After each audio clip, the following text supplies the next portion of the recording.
ಆ ಸ್ಮೈಲು ಅದು ಮರೆಯೋಕ್ಕಾಗಲ್ಲ. ಅವ್ರ ಫ್ಯಾಮಿಲಿ ಅಂದ್ರೆ ತುಂಬಾ ಇಷ್ಟ, ಹೇಳಕ್ಕಾಗದಿನ್ನೇನಿಲ್ಲ. ತುಂಬಾ ಇಷ್ಟ ಮಾಡ್ತೀನಿ ನಾನು. ಮಗನೇ ಹೋಗ್ಯಾನಂತ ಅನ್ಕೋತೀವಿ ನಾವು. ಕನ್ನಡ ಚಿತ್ರರಂಗದಲ್ಲಿ ಕೆಲವು ನಟರು ಬರ್ತಾರೆ, ಕೆಲವು ನಟರು ಹೋಗ್ತಾರೆ. ಆದರೆ ಕೆಲವರು ಮಾತ್ರ ಜನರ ಹೃದಯದಲ್ಲಿ ಶಾಶ್ವತವಾಗಿ ಉಳಿದುಕೊಳ್ತಾರೆ. ಅಂಥ ವ್ಯಕ್ತಿಯೇ ನಿಮ್ಮೆಲ್ಲರ ಅಚ್ಚುಮೆಚ್ಚಿನ ಅಪ್ಪು. ನೀವು ನೋಡ್ತಾ ಇದ್ದೀರಾ ಫಿಲ್ಮ್ ಬೀಟ್ ಕನ್ನಡ. ನಾನು ಯಶವಂತ್. 1975 ಮಾರ್ಚ್ 17ರಂದು ಜನಿಸಿದ ಅಪ್ಪು ಕನ್ನಡದ ಲೆಜೆಂಡರಿ ವರನಟ ಡಾಕ್ಟರ್ ರಾಜ್ಕುಮಾರ್ ಮತ್ತು ಪಾರ್ವತಮ್ಮ ರಾಜ್ಕುಮಾರ್ ಅವರ ಮಗ.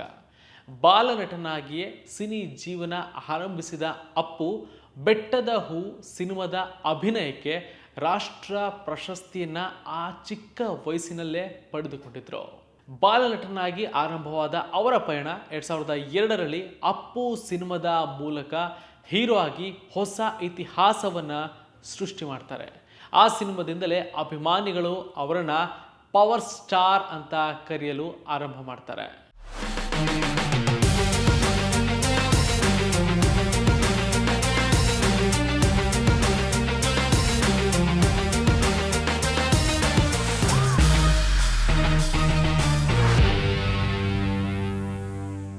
ಅಲ್ಲಿಂದ ಅಪ್ಪುಗೆ ಸಿಕ್ಕಾಪಟ್ಟೆ ಜನಗಳ ಪ್ರೀತಿ ಸಿಗ್ತಾನೆ ಇರುತ್ತೆ. ಇವತ್ತಿಗೂ ಅಪ್ಪು ಅಂತ ಅಂದರೆ ಜನರಿಗೆ ಇನ್ನಿಲ್ಲದ ಪ್ರೀತಿ. ಹಾಗಾದರೆ ಜನ ಅಪ್ಪು ಬಗ್ಗೆ ಏನೇನೆಲ್ಲ ಹೇಳ್ತಾರೆ ನೋಡ್ಕೊಂಬನ್ನಿ.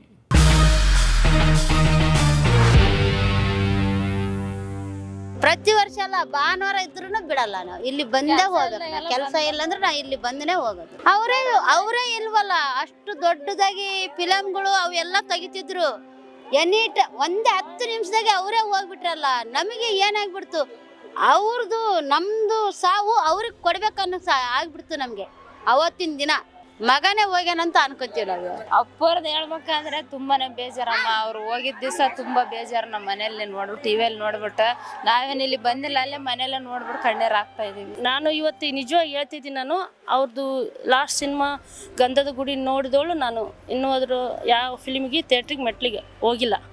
ಅವ್ರ ಫಿಲ್ಮೇ ನನಗೆ ಎಲ್ಲ ಇಂಪ್ರೆಸ್ ನೆನಪಲ್ಲೇ ಉಳ್ಕೊಂಡಿದ್ದೀನಿ. ನಾನು ಯಾವಾಗಲೂ ಎಲ್ಲರೂ ನಮ್ಮ ಮನೆಯಲ್ಲೆಲ್ಲರೂ ಹೋಗ್ತಾ ಇದ್ದಾರೆ, ಒತ್ತಾಯ ಮಾಡ್ತಾರೆ. ಯಾಕೆ ಅವರಿದ್ರೆ ಅವ್ರಿಗೆ ಕೂಡ ಬೇರೆಯವ್ರದೆಲ್ಲ ಯಾಕೆ ಮಾಡ್ತಾರಲ್ಲ ನೋಡಬೇಕು ಅಂತ. ನನಗೆ ಅದೇನೋ ಇಷ್ಟ ಆಗ್ತಾ ಇಲ್ಲ. ಅಣ್ಣ ಫಿಲಿಮ್ ನೋಡಬೇಕು ಹೊರತು ನಾನು ಬೇರೆಯವ್ರದ್ದು ನೋಡಬಾರ್ದು ಅಂತ ನಂದು ಒಂದು ಮರೆಯೋಕ್ಕಾಗಲ್ಲಮ್ಮ. ಎಷ್ಟು ದೊಡ್ಡ ವ್ಯಕ್ತಿ ಅಂದರೆ ಅಷ್ಟು ಸಂಪಾದನೆ ಮಾಡೋರೆ ಜನನ, ಕೋಟಿ.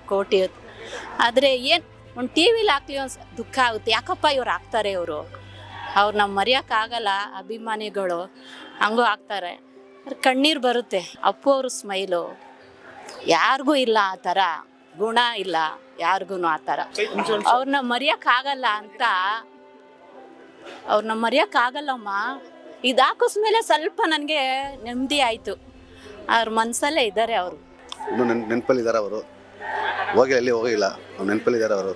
ರಾಜ್ಕುಮಾರು ಅದು ತುಂಬ ಚೆನ್ನಾಗಿದೆ, ನೋಡ್ಬೋದು. ನಾನು ತಮಿಳ್ನಾಡು ತುಂಬ ಇಷ್ಟ ಮಾಡ್ತೀನಿ ನಾನು. ಅವ್ರು ಸತ್ತಾರೆ ಅನ್ಸಲ್ಲ ನಮ್ಗೆ. ಯಾರ ಕೆಲ ಅವ್ರು ಇದ್ದಾರೆ ಅನ್ಸುತ್ತೆ, ಆದ್ರೆ ಅವ್ರ ಹೆಸರು ಕೇಳಿ 1000 ಜನ ಅನ್ನ ತಿಂತಿದ್ದಾರೆ ಸರ್. ಅವರು ಮಾಣಿಕ್ಯ ಇದ್ದಂಗೆ ಸರ್. ಇವಾಗಲೂ ಹೇಳ್ಬೇಕಂದ್ರೆ ಅವರು ಇಲ್ಲ ಅಂತ ಯಾರು ಅನ್ನೋಕ್ಕಾಗಲ್ಲ.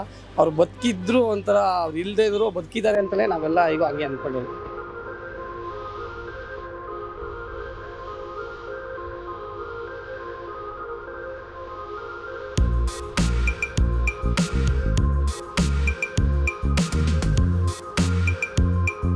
ದೊಡ್ಡ ಮನೆ ಅಂದರೆ ಚಿತ್ರರಂಗಕ್ಕೆ ಒಂದು ಗೌರವ.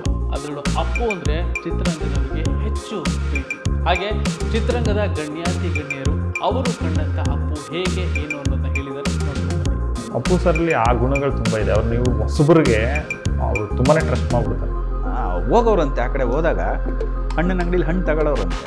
ತಗೊಂಡ್ಬಿಟ್ಟು ಒಂದ್ಸಲ ಬಂದ್ರಂತೆ, ಬಂದ್ಬಿಟ್ಟು 50,000 ಕೊಟ್ರಂತೆ. ಹಣ್ಣಿನ ಅಂಗಡಿ ದೊಡ್ಡದಾಗಿ ಇಟ್ಕೊಂಡು ಅವನು ಅಳ್ತಿದ್ದೆ ನೆನೆಸ್ಕೊಂಡು. ಯಾರೇ ಬಂದರೂ ಹಿಂಗೆ ಬಂದರೂ, ನೀವು ಯಾರೇ ಹೊಸಬರಿದ್ರು ಹಿಂಗೆ ಕಂಫರ್ಟಬಲ್ ಕೈ ಕೊಟ್ಟು ದೊಡ್ಡ ಕೈ ಇಟ್ಟರೆ ಸೇಫ್ ನಾನು ಅನ್ನೋ ಥರ. ಈ ಥರದ್ದು ಒಳ್ಳೊಳ್ಳೆ ಪಾತ್ರಗಳು ಏನು ಸಿಗ್ತಿದ್ದಾವೆ ಅಂದರೆ ಕ್ಯಾರೆಕ್ಟರ್ ಆರ್ಟಿಸ್ಟ್ ಆಗಿ ನನ್ನನ್ನು ಏನು ಗುರುತಿಸ್ತಿದ್ದಾರೆ ಅದು ನನಗೆ ಕವಲುದಾರಿ. ಅದು ಒಂಥರ ಈಗ ಅಪ್ಪು ಸರ್ ಹಿಂಗೆ ನನಗೂ ಒಂದು ರೀತಿ ಹಿಂಗೆ ಜೀವನ ಕೊಟ್ಬಿಟ್ಟು ಹೋಗ್ಬಿಟ್ರದು, ನನ್ನ ವೃತ್ತಿ ಜೀವನ ನನಗೆ ಒಂದು ರೌಂಡಿಗೆ ಮೇಲೆ ಕೆತ್ತು ಹೋಗ್ಬಿಟ್ರಲ್ಲ, ಕಾಡುತ್ತದು, ತುಂಬ ಕಾಡುತ್ತದೆ. ಪಿಕ್ಚರ್ದು ಲಾಸ್ಟ್ ಪಿಕ್ಚರು ನನ್ನ ಜೊತೆ ಹೆಂಗಿದ್ರು ಹಂಗೆ ಇದ್ದಾರೆ ಸರ್. ಅವ್ರು ಫಸ್ಟ್ ಪಿಕ್ಚರ್ ಹೊಸ ಹುಡುಗನಾಗಿ ಹೆಂಗೆ ಬಂದು ಫಸ್ಟ್ ಟೈಮ್ ಡಬ್ಬಿಂಗ್ ಸ್ಟಾರ್ಟ್ ಮಾಡಿದ್ರು, ಲಾಸ್ಟ್ ಪಿಕ್ಚರ್ಗೆ ಹೋಗೋ ತನಕ ಹಂಗೆ ಮಾತಾಡಿಸ್ತಾ ಇದ್ರು, ಹಂಗೆ ಇತ್ತು ನಮ್ಮಿಬ್ಬರದು ರಿಲೇಷನ್ಶಿಪ್ಪು. ಅವರು ಹೀರೋ ಆಗಿ ನಾನು ಇಂಜಿನಿಯರ್ ಆಗಿ ಆ ಥರ ಅಲ್ಲ, ನಮ್ಮಿಬ್ಬರದು ಒಂದು ಫ್ರೆಂಡ್ಸ್ ಥರನೇ ಅನ್ಕೋಬೋದು. ಅವತ್ತು ಮಾತಾಡ್ಸೋಕ್ಕೆ ಶುರು ಮಾಡಿದ್ದು ಅವರು ಟಿಲ್ ಲಾಸ್ಟ್ ಡೇ ಈವ್ನಿಂಗ್ವರೆಗೂ ನಾನು ಎಲ್ಲೇ ಸಿಕ್ಕಲಿ ನಾನು ಮೆಸೇಜ್ ಮಾಡಲಿ, ಫೋನ್ ಮಾಡಿ, ನಮ್ಗೆ ಅವ್ರ ಆಫೀಸು ನಮ್ಮ ಮನೆ ಇದ್ದಂಗೆ ಏನು ನೀಟಾಗಿ ಯಾವಾಗ ಬೇಕಾಗಿ ಹೋದ್ರೂ ಸಿಗೋರು. ನನ್ನ ಕೆಂಡ ಸಂಪಿಗೆ ಅವರೇ ಪ್ರಮೋಟ್ ಮಾಡಿಕೊಟ್ಟಿದ್ದು, ನನ್ನ ಕಾಲೇಜ್ ಕುಮಾರ ರಿಲೀಸ್ ಆಗಿ ಅವ್ರ ಸಿನಿಮಾ ನೋಡಿ ಅವರೇ ಪ್ರಮೋಟ್ ಮಾಡಿಕೊಟ್ಟಿದ್ದು, ಎಲ್ಲವೂ ಆಗಿದ್ರು ನಮ್ಗೆ.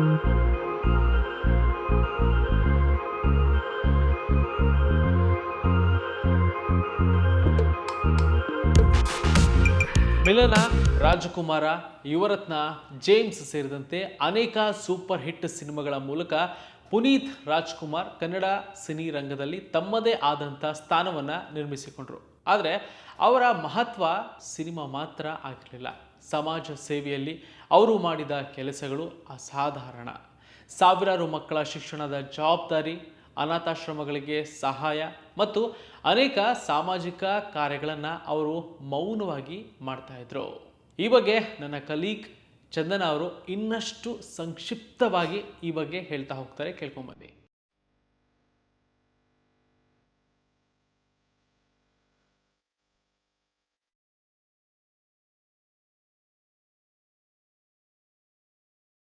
ಇಪ್ಪತ್ತಾರು ಅನಾಥಾಶ್ರಮ, 26 ಉಚಿತ ಶಾಲೆಗಳು, 16 ವೃದ್ಧಾಶ್ರಮಗಳು, 19 ಗೋಶಾಲೆಗಳು. ಇದಕ್ಕೆಲ್ಲ ಆರ್ಥಿಕ ನೆರವನ್ನು ನೀಡಿದಂಥವ್ರು ನಿಮ್ಮ ನೆಚ್ಚಿನ ಅಪ್ಪು. ಅಪ್ಪು ಅಂತ ಹೇಳಿದ್ರೆ ಮೊದಲಿಗೆ ನಮಗೆ ನೆನಪಾಗೋದು ಪವರ್ ಸ್ಟಾರ್. ಅದರ ಜೊತೆಯಲ್ಲಿ ನಮ್ಮೆಲ್ರಿಗೂ ನೆನಪಾಗೋದು ಅವರೊಬ್ಬ ಭಾವಜೀವಿ, ಭಾವನೆಗಳನ್ನೇ ತುಂಬಿಕೊಂಡಂತಹ ಒಬ್ಬ ಸಾಮಾನ್ಯ ಮನುಷ್ಯ ಅಂತ. ಬಲ್ಗೈಯಲ್ಲಿ ಕೊಟ್ಟಿದ್ದು ಎಡಗೈಗೆ ಗೊತ್ತಾಗಬಾರ್ದು ಅಂತ ಹೇಳ್ತಾರಲ್ಲ, ಅದನ್ನು ಮೋಸ್ಟ್ಲಿ ಇವ್ರನ್ನ ನೋಡಿನೇ ಬರೆದಿರ್ಬೋದೇನೋ ಅಂತ ಅನಿಸುತ್ತೆ. ಯಾಕಂತ ಹೇಳಿದ್ರೆ ಸಾಕಷ್ಟು ಜನ ವಿದ್ಯಾರ್ಥಿಗಳಿಗೆ, ದೊಡ್ಡವರಿಗೆ ಸಹಾಯವನ್ನು ಮಾಡಿ ಯಾವತ್ತೂ ಕೂಡ ಪ್ರಚಾರವನ್ನು ಬಯಸದೇ ಇರುವಂತಹ ವ್ಯಕ್ತಿ ಅಂತ ಹೇಳಿದ್ರೆ ಅದು ಪುನೀತ್ ರಾಜ್ಕುಮಾರ್. ಸಾಕಷ್ಟು ವಿಷಯಗಳನ್ನು ನಾವು ಕೇಳಿದ್ದೀವಿ, ಅಪ್ಪು ಅವರು ಈ ರೀತಿಯಾಗಿ ಸಹಾಯ ಮಾಡಿದರು ಅಂತ. ಅದೆಲ್ಲವೂ ಕೂಡ ಅವರು ನಮ್ಮನ್ನು ಅಗಲಿದ ನಂತರ ಕೇಳಿದಂತಹ ಮಾತುಗಳು.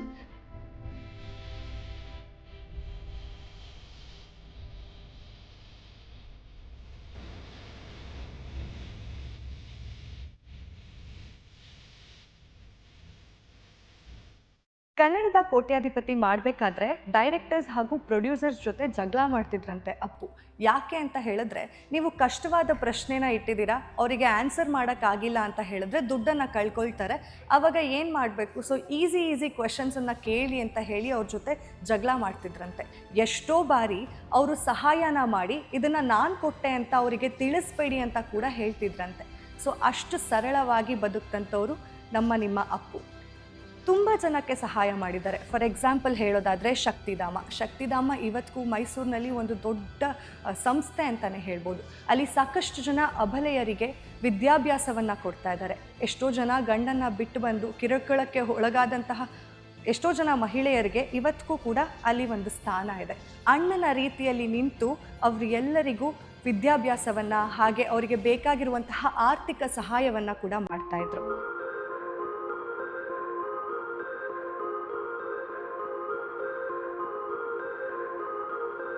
ಸಾಕಷ್ಟು ಸರ್ಕಾರಿ ಶಾಲೆಗಳಿಗೆ ಸಹಾಯಧನ ಮಾಡಿದ್ದಾರೆ.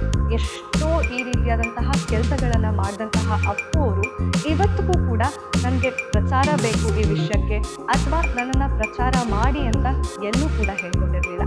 ಇನ್ನು 13 ವರ್ಷಗಳ ಕಾಲ ನಮ್ಮ ಕರ್ನಾಟಕದ ಹೆಮ್ಮೆಯ ನಂದಿನಿಗೆ KMFಗೆ ರಾಯಭಾರಿ ಕೂಡ ಆಗಿತ್ತು. ಅದಕ್ಕೂ ಕೂಡ ₹1 ದುಡ್ಡನ್ನು ಕೂಡ ಪಡ್ಕೊಂಡಿರಲಿಲ್ಲ. ಇನ್ನು ಚಿಕ್ಕವರ ಜೊತೆ ಚಿಕ್ಕವನಾಗಿ, ದೊಡ್ಡವರ ಜೊತೆ ದೊಡ್ಡವನಾಗಿ ಎಲ್ಲರಿಗೂ ಕೂಡ ಸದಾ ನಗುವನ್ನೇ ಹಂಚ್ತಿದ್ದಂತಹ ಅಪ್ಪು ಅವ್ರನ್ನ ಕಳ್ಕೊಂಡಿರುವಂತಹ ನಮ್ಮ ಕರ್ನಾಟಕ ಇವತ್ತಿಗೂ ಕೂಡ ದುಃಖಿಸ್ತಾ ಇದೆ.